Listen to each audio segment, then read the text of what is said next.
الله أكبر. الحمد لله رب العالمين الرحمن الرحيم مالك يوم الدين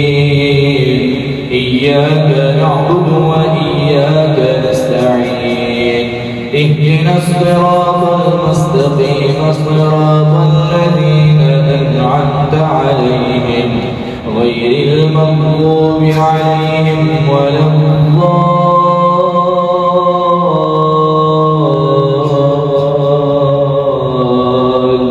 الضالين آمين. وقال الذي آمن يا قوم اتبعون أهدكم سبيل الرشاد يا قوم إنما هذه الحياة الدنيا متاع وإن الآخرة هي دار القرار من عمل سيئة فلا يجزى إلا مثلها ومن عمل صالحا من ذكر أو أنثى وهو مؤمن فأولئك يدخلون الجنة يرزقون فيها بغير حساب ويا قوم ما لي أدعوكم إلى النجاة وتدعونني إلى النار تدعونني لأكفر بالله وأشرك به ما ليس لي به علم وأنا أدعوكم إلى العزيز الغفار لا جرم أن ما تدعونني إليه ليس له دعوة في الدنيا ولا في الآخرة وأن مردنا إلى الله وأن المسرفين هم أصحاب النار فستذكرون ما أقول لكم وأفوض أمري إلى الله إن الله بصير بالعباد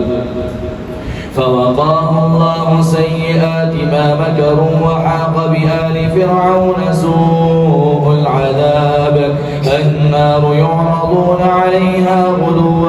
وعشيا ويوم تقوم الساعة أدخلوا آل فرعون أشد العذاب وإذ يتحاجون في النار فيقول الضعفاء للذين استكبروا إنا كنا لكم تبعا فهل أنتم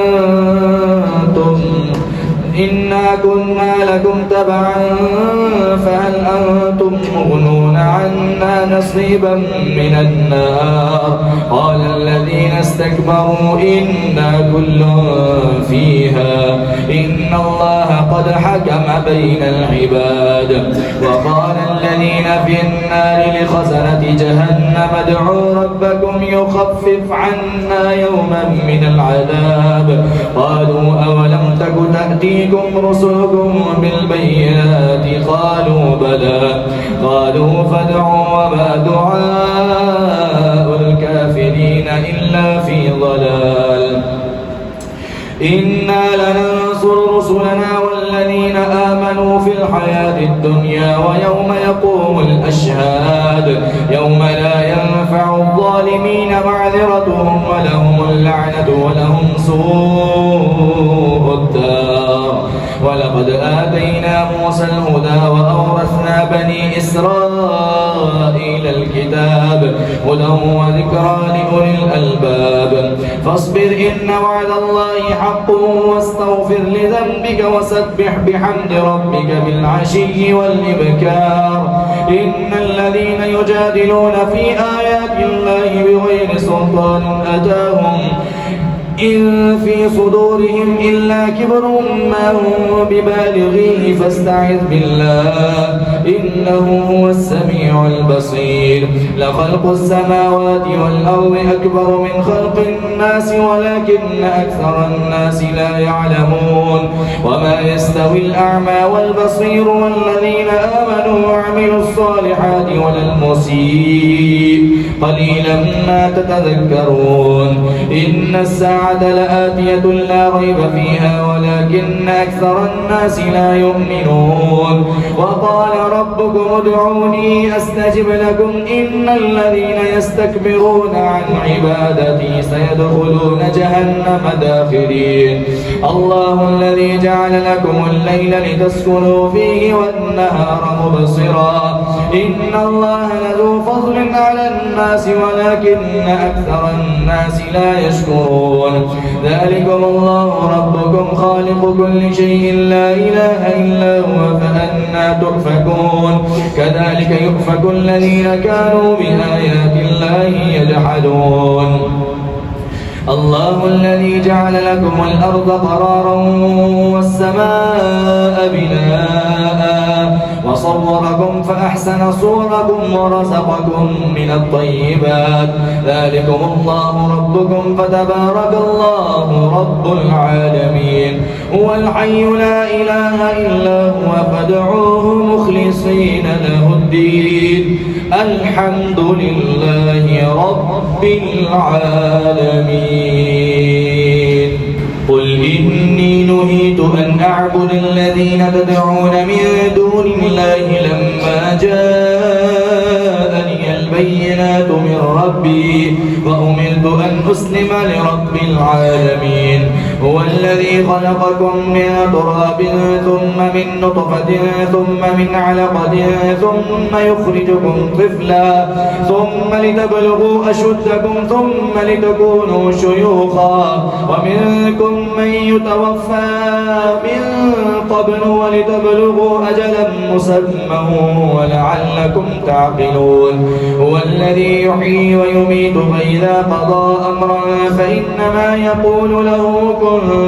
فيكون ألم تر إلى الذين يجادلون في آيات الله أنى يصرفون الذين كذبوا بالكتاب وبما أرسلنا به رسلنا فسوف يعلمون إذ الأغلال في أعناقهم والسلاسل يسحبون في الحميم ثم في النار يسجرون ثم قيل لهم أين ما كنتم تشركون من دون الله قالوا ضلوا عنا بل لم نكن ندعو من قبل شيئا كذلك يضل الله الكافرين ذلكم بما كنتم تفرحون في الأرض بغير الحق وبما كنتم تمرحون ادخلوا أبواب جهنم خالدين فيها فبئس مثوى المتكبرين فاصبر إن وعد الله حق فإما نرينك بعض الذي نعدهم أو نتوفينك فإلينا يرجعون ولقد أرسلنا رسلا من قبلك منهم من قصصنا عليك ومنهم من لم نقصص عليك وما كان لرسول أن يأتي بآية إلا بإذن الله فإذا جاء أمر الله قضي بينهم بالحق وخسر هنالك المبطلون فإذا جاء أمر الله قضي بالحق وخسر هنالك المبطلون الله الذي جعل لكم الأنعام لتركبوا منها ومنها تأكلون ولكم فيها منافع ولتبلغوا عليها حاجة في صدوركم وعليها وعلى الفلك تحملون ويريكم آياته فأي آيات الله تنكرون أفلم يسيروا في الأرض فينظروا كيف كان عاقبة الذين من قبلهم كانوا أكثر منهم وأشد قوة وآثارا في الأرض فما أغنى عنهم ما كانوا يكسبون فلما جاءتهم رسلهم بالبينات فرحوا بما عندهم من العلم وحاق بهم ما كانوا به يستهزئون فلما رأوا بأسنا قالوا آمنا بالله وحده وكفرنا بما كنا به مشركين فلم يك ينفعهم إيمانهم لما رأوا بأسنا سنة الله التي قد خلت في عباده وخسر هنالك الكافرون بسم الله الرحمن الرحيم حميم تنزيل من الرحمن الرحيم كتاب فصلت آياته قرآنا عربيا لقوم يعلمون بشيرا ونذيرا فأعرض أكثرهم فهم لا يسمعون وقالوا قلوبنا في أكنة مما تدعونا إليه وفي آذاننا وقر ومن بيننا وبينك حجاب فاعمل إننا عاملون قل إنما أنا بشر مثلكم يوحى إلي أنما إلهكم إله واحد فاستقيموا إليه واستغفروه وويل للمشركين الذين لا يؤتون الزكاة وهم بالآخرة هم كافرون إن الذين آمنوا وعملوا الصالحات لهم أجر غير ممنون قل أئنكم لتكفرون بالذي خلق الأرض في يومين وتجعلون له أندادا ذلك رب العالمين وجعل فيها رواسي من فوقها وبارك فيها وقدر فيها أقواتها في 4 أيام سواء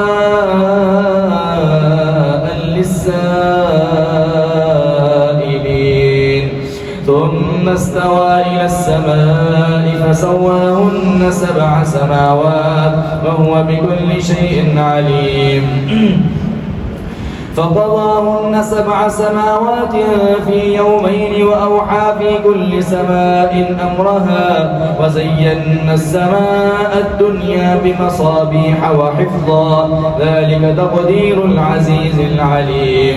فإن أعرضوا فقل أنذرتكم صاعقة مثل صاعقة عاد وثمود إذ جاءتهم الرسل من بين أيديهم ومن خلفهم ألا تعبدوا إلا الله قالوا لو شاء ربنا لأنزل ملائكة فإنا بما أرسلتم به كافرون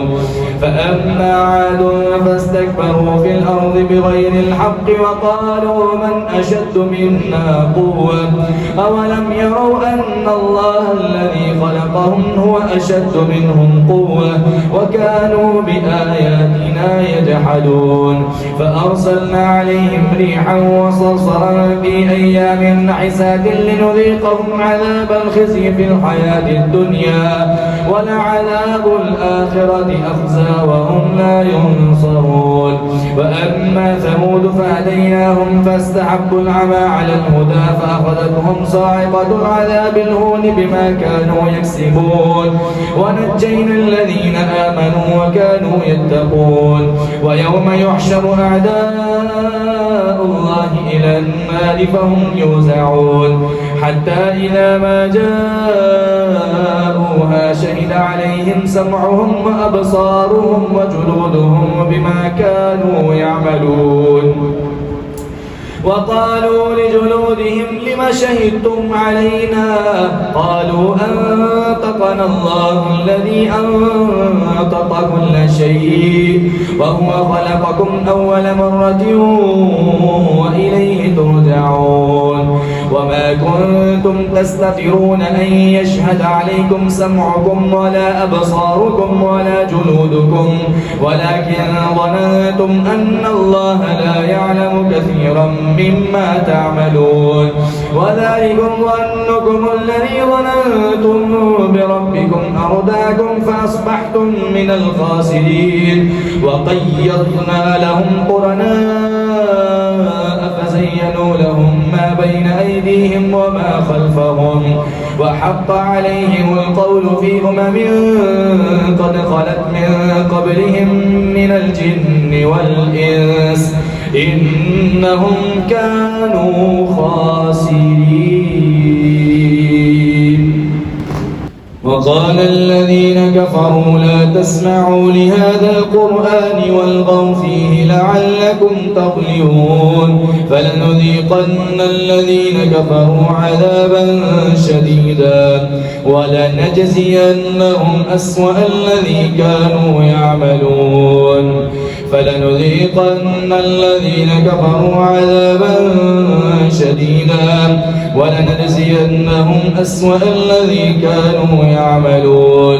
ذلك جزاء أعداء الله النار لهم فيها دار الخلد جزاء بما كانوا بآياتنا يجحدون وقال الذين كفروا ربنا أرنا الذين أضلانا من الجن والإنس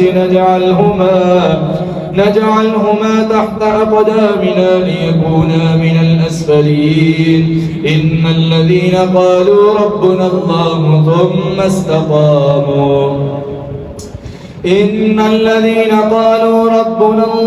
ثم استقاموا تتنزل عليهم الملائكة ألا تخافوا ولا تحزنوا وأبشروا بالجنة التي كنتم توعدون نحن أولياؤكم في الحياة الدنيا وفي الآخرة ولكم فيها ما تشتهي أنفسكم ولكم فيها ما تدعون نزلا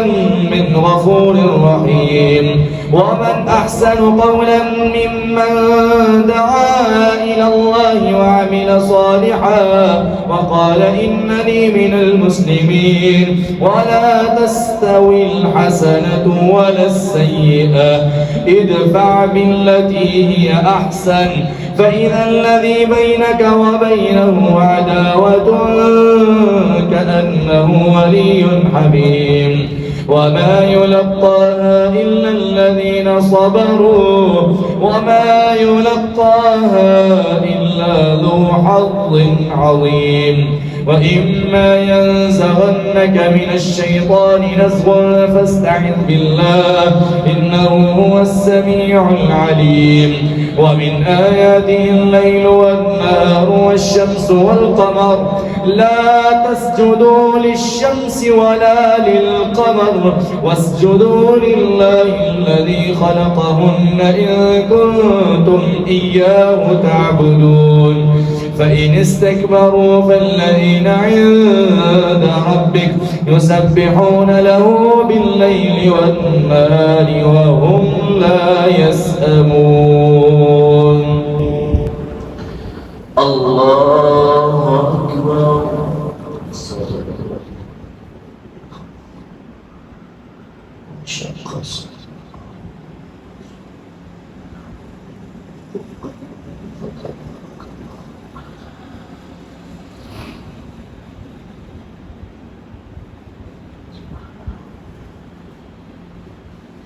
الله أكبر ومن آياته أنك ترى الأرض خاشعة فإذا أنزلنا عليها الماء اهتزت وربت إن الذي أحياها لمحيي الموتى إنه على كل شيء قدير إن الذين يلحدون في آياتنا لا يخفون علينا أفمن يلقون في النار خير أم من يأتي آمنا يوم القيامة إن الذين يلحدون في آياتنا لا يخفون علينا أفمن يلقون في النار خير أم من يأتي آمنا يوم القيامة اعملوا ما شئتم إنه بما تعملون بصير إن الذين كفروا بالذكر لما جاءهم وإنه لكتاب عزيز لا يأتيه الباطل من بين يديه ولا من خلفه تنزيل من حكيم حميد ما يقال لك إلا ما قد قيل للرسل من قبلك وإن ربك لذو مغفرة وذو عقاب أليم ولو جعلناه قرآنا أعجميا لقالوا لولا ما فصلت آياته أعجمي وعربي قل هو للذين آمنوا هدى وشفاء والذين لا يؤمنون بالآخرة في آذانهم وقر وهو عليهم عمى أولئك ينادون من مكان بعيد ولقد آتينا موسى الكتاب فاختلف فيه ولولا كلمة سبقت من ربك لقضي بينهم وإنهم لفي شك منه مريب من عمل صالحا فلنفسه ومن أساء فعليها وما ربك بظلام للعبيد إليه يرد علم الساعة وما تخرج من ثمرات من أكمامها وما تحمل من أنثى ولا تضع إلا بعلمه ويوم يناديهم أين شركائي قالوا آذناك ما منا من شهيد وضل عنهم ما كانوا يدعون من قبل وظنوا ما لهم من محيص لا يسأم الإنسان من دعاء الخير وإن مسه الشر فيئوس قنوط ولئن أذقناه رحمة منا من بعد ضراء مسته ليقولن هذا لي وما أظن الساعة قائمة ولئن رجعت إلى ربي إن لي عنده للحسنى فلننبئن الذين كفروا بما عملوا ولنذيقنهم من عذاب غليظ وإذا أنعمنا على الإنسان أعرض ونأى بجانبه وإذا مسه الشر فذو دعاء عريض قل أرأيتم إن كان من عند الله ثم كفرتم به من أضل ممن هو في شقاق بعيد سنريهم آياتنا في الآفاق وفي أنفسهم حتى يتبين لهم أنه الحق أولم يكف بربك أنه على كل شيء شهيد ألا إنهم في مرية من لقاء ربهم ألا إنه بكل شيء محيط بسم الله الرحمن الرحيم حميم عين سين قاف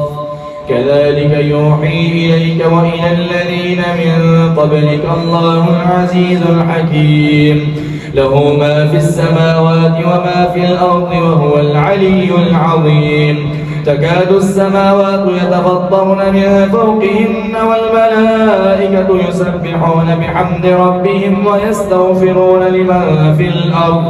ألا إن الله هو الغفور الرحيم والذين اتخذوا من دونه أولياء الله حفيظ عليهم وما أنت عليهم بوكيل وكذلك أوحينا إليك قرآنا عربيا لتنذر أم القرى ومن حولها وتنذر يوم الجمع لا ريب فيه فريق في الجنة وفريق في السعير ولو شاء الله لجعلهم أمة واحدة ولكن يدخل من يشاء في رحمته والظالمون ما لهم من ولي ولا نصير أم اتخذوا من دونه أولياء فالله هو الولي وهو يحيي الموتى وهو على كل شيء قدير وما اختلفتم فيه من شيء فحكمه إلى الله ذلكم الله ربي عليه توكلت وإليه أنيب فاطر السماوات والأرض جعل لكم من أنفسكم أزواجا ومن الأنعام أزواجا يذرأكم فيه ليس كمثله شيء وهو السميع البصير له مقاليد السماوات والأرض يبسط الرزق لمن يشاء ويقدر إنه بكل شيء عليم شرع لكم من الدين ما وصى به نوحا والذي أوحينا إليك وما وصينا به إبراهيم وموسى وعيسى أن أقيموا الدين ولا تتفرقوا فيه كبر على المشركين ما تدعوهم إليه الله يجتبي إليه من يشاء ويهدي إليه من ينيب وما تفرقوا إلا من بعد ما جاءهم العلم بغيا بينهم ولولا كلمة سبقت من ربك إلى أجل مسمى لقضي بينهم وإن الذين أورثوا الكتاب من بعدهم لفي شك منه مريب فلذلك فادع واستقم كما أمرت ولا تتبع أهواءهم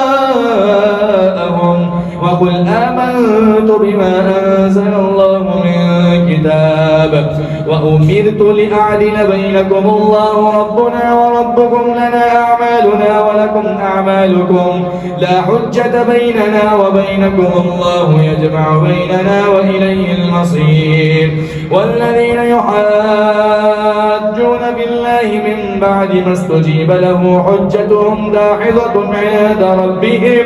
وعليهم غضب ولهم عذاب شديد الله الذي أنزل الكتاب بالحق والميزان وما يدريك لعل الساعة قريب يستعجل بها الذين لا يؤمنون بها والذين آمنوا مشفقون منها ويعلمون أنها الحق ألا إن الذين يمارون في الساعة لفي ضلال بعيد الله لطيف بعباده يرزق من يشاء وهو القوي العزيز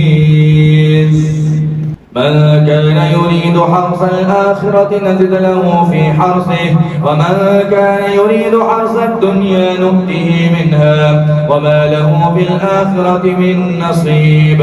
أم لهم شركاء شرعوا لهم من الدين ما لم يأذنوا به الله ولولا كلمة الفصل لقضي بينهم وإن الظالمين لهم عذاب أليم ترى الظالمين مشفقين مما كسبوا وهو واقع بهم والذين آمنوا وعملوا الصالحات في روضات الجنات لهم ما يشاءون عند ربهم ذلك هو الفضل الكبير ذلك الذي يبشر الله عباده الذين آمنوا وعملوا الصالحات قل لا أسألكم عليه أجرا إلا المودة في القربى ومن يقترف حسنة نزد له فيها حسنا إن الله غفور شكور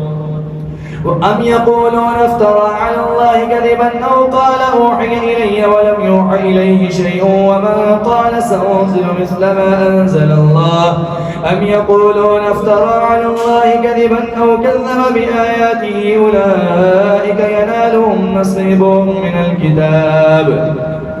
أم يقولون افترى على الله كذبا فإن يشاء الله يختم على قلبك ويمحو الله الباطل ويحق الحق بكلماته إنه عليم بذات الصدور وهو الذي يقبل التوبة عن عباده ويعفو عن السيئات ويعلم ما تفعلون ويستجيب الذين آمنوا وعملوا الصالحات ويزيدهم من فضله والكافرون لهم عذاب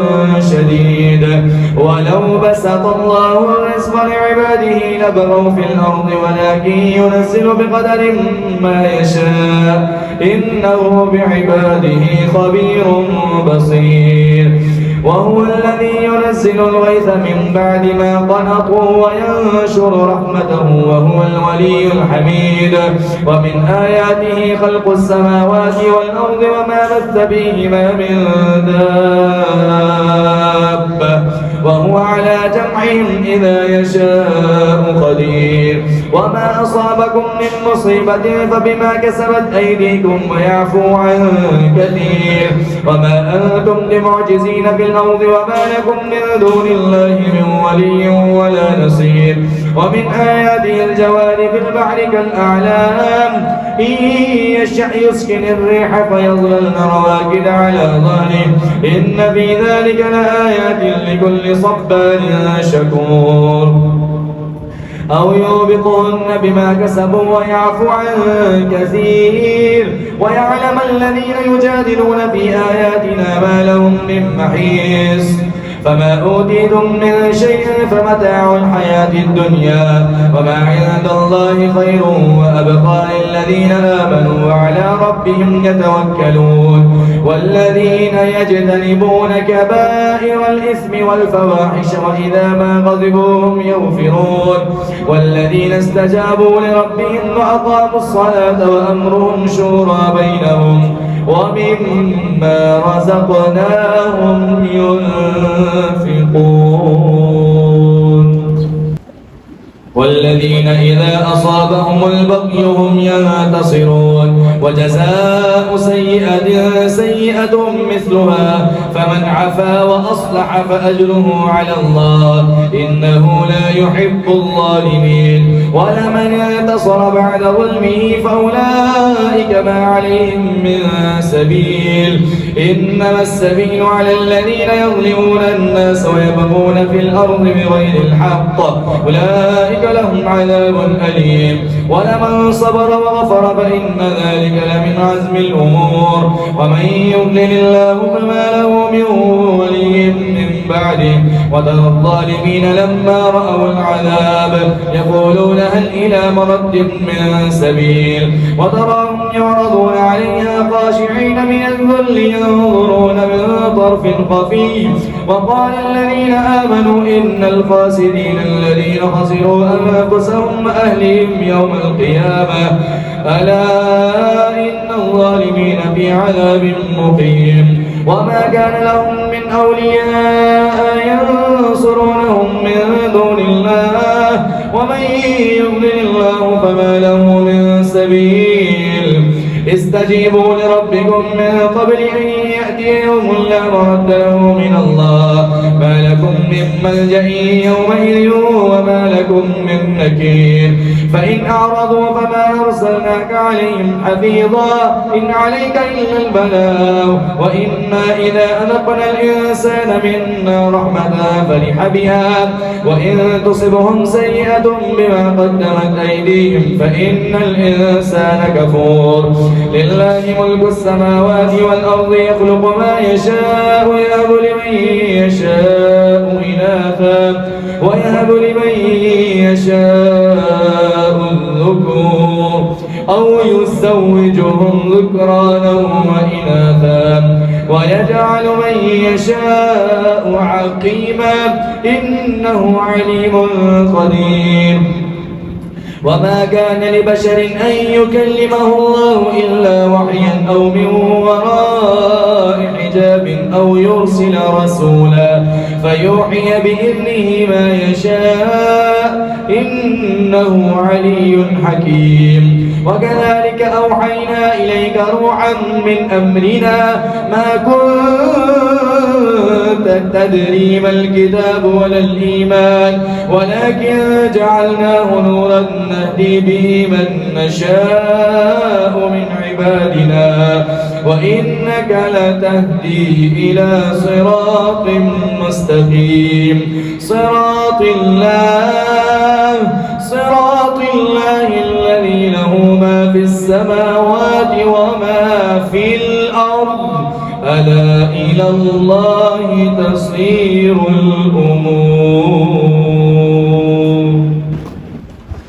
بسم الله الرحمن الرحيم حميم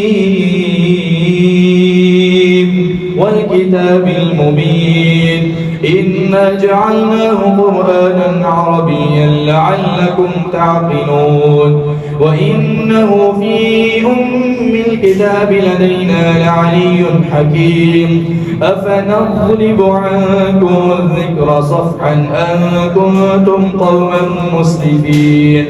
وكم أرسلنا من نبي في الأولين وما يأتيهم من نبي إلا كانوا به يستهزئون فأهلكنا أشد منهم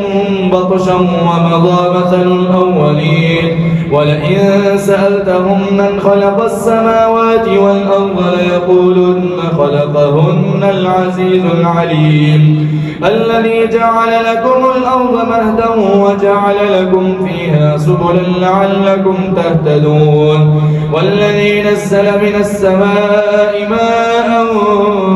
بقدر فأنشرنا به بلدة ميتا كذلك تخرجون والذي خلق الأزواج كلها وجعل لكم من الفلك والأنعام ما تركبون لتستووا على ظهوره ثم تذكروا نعمة ربكم إذا استويتم عليه وتقولوا سبحان الذي سخر لنا هذا وما كنا له مقرنين سبحان الذي سخر لنا هذا وما كنا له مقرنين وإنا إلى ربنا لمنقلبون وجعلوا له من عباده جزءا إن الإنسان لكفور مبين أم اتخذ مما يخلق بنات وأصفاكم بالبنين وإذا أشر أحدهم بما ضرب للرحمن مثلا ظل وجهه مسودا وهو كظيم أومن ينشأ في الحلية وهو في الخصام غير مبين وجعلوا الملائكة الذين هم عباد الرحمن إناثا أشهدوا خلقهم ستكتب شهادتهم ويسألون وقالوا لو شاء الرحمن ما عبدناهم ما لهم بذلك من علم إن هم إلا يخرصون أم آتيناهم كتابا من قبله فهم به يؤمنون أم آتيناهم كتابا من قبله فهم به مستمسكون بل قالوا إنا وجدنا آباءنا على أمة وإنا على آثارهم مهتدون وكذلك ما أرسلنا في قرية من نذير إلا قال مترفوها إنا وجدنا آباءنا على أمة وإنا على آثارهم مقتدون قال أولو جئتكم بأهدى مما وجدتم عليه آباءكم قالوا إنا بما أرسلتم به كافرون فانتقمنا منهم فانظر كيف كان عاقبة المكذبين وإذ قال إبراهيم لأبيه وقومه إنني براء مما تعبدون إلا الذي فطرني فإنه سيهدين وجعلها كلمة باقية في عقبه لعلهم يرجعون بل متعت هؤلاء وآباءهم حتى جاءهم الحق ورسول مبين ولما جاءهم الحق قالوا هذا سحر وإنا به كافرون وقالوا لولا نزل هذا القرآن على رجل من القريتين عظيم أهم يقسمون رحمة ربك نحن قسمنا بينهم معيشتهم في الحياة الدنيا ورفعنا بعضهم فوق بعض درجات ليتخذ بعضهم بعضا